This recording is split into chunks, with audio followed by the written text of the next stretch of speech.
So what is that big brick for? What we have here is compressed coconut fiber.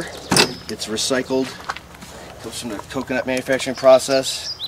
It bulks up soil really well. It retains water really well. So why are you soaking it? So we can mix it with our soil here. You see it's kind of dry on the inside. It's really hard and caked. So once you soften it up with water, it incorporates well with the dirt, the potting soil that we use for our seedlings or younger plants, some older plants. We mix various other things in. That's step one. It doesn't have any nutrients in and of itself. I suppose you could use it as part of like a soilless mixture. It doesn't rot, as far as I know. Got to break down soon. Go potting mix in here. Yep. What kind of potting mix are you using? The cheap stuff. Very nice. Got it from the dollar store. It's organic, at least. Are you going to enhance it with some of your plant craft? Exactly. This is just filler, just like the coconut fiber. You know, it's all filler. A little of this, little of this, little of that. You get a good mixture. Water doesn't stay in one place too long or start rotting. What are the benefits of using your plant crack over Miracle Grow? Miracle Grow is made from oil. Ask the Gulf. It's really harsh and strong too. Most of the mineral salts that they put in can be damaging the microbes that live in the soil, and it's definitely a byproduct of petroleum. That's pretty dangerous. How come I've never heard of that before? It's not dangerous, is what it is. It's just very concentrated. You tell And what this is? by most people's standards, inorganic. You tell what this is?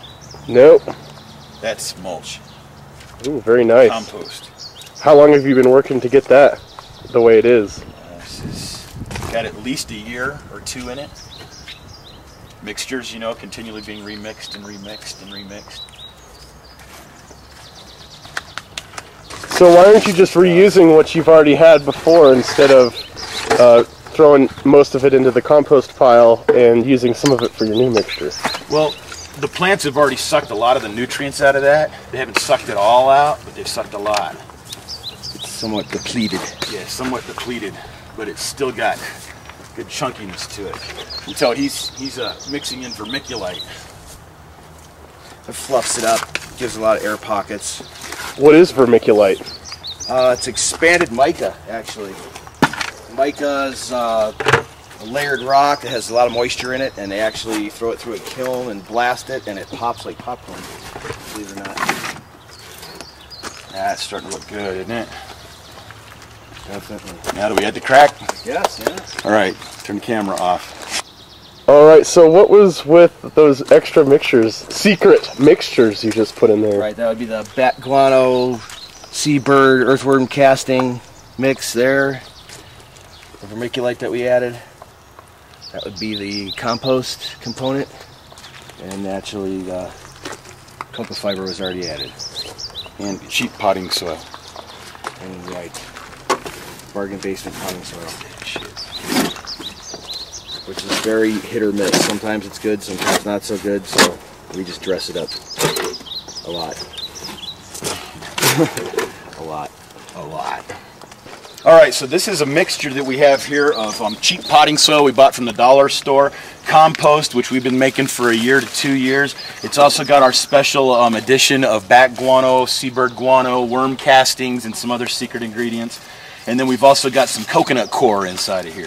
Now we're going to take it, we're going to throw it inside these 1-gallon bags and just set them in this old drawer, and we'll be able to plant our plants directly in there. Now later we can move them from here into the soil outside, but you see putting the bags in here makes it so that you can put a lot more in. You can actually stack them on top of each other, where if you had pots you couldn't do that. This is the type of huckleberry plant that we have, and as Fred pointed out earlier, it's got aphids on it. Well, we don't want them in the greenhouse. This is a warning plant. So the aphids flock to whatever type of plant they really like the most.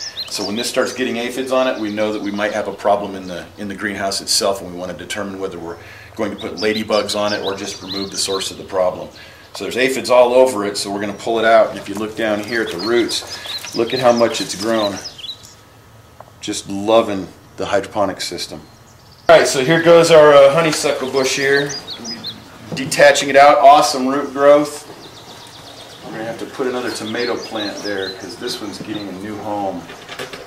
Well, this was some of our mixed up seeds that we had because they fell and we didn't know what was what, and so we thought this was actually a pepper for a while. Got a hole there.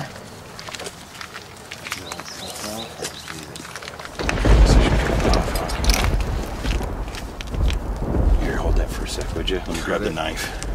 Oh. Here, you can split it. There you go. It wants out. Ta-da! Drop her in there.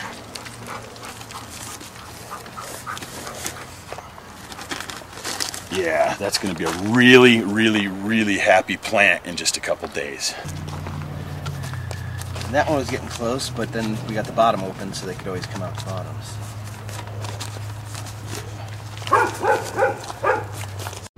Sharing the health by promoting well-being through quality products at remotegardener.com.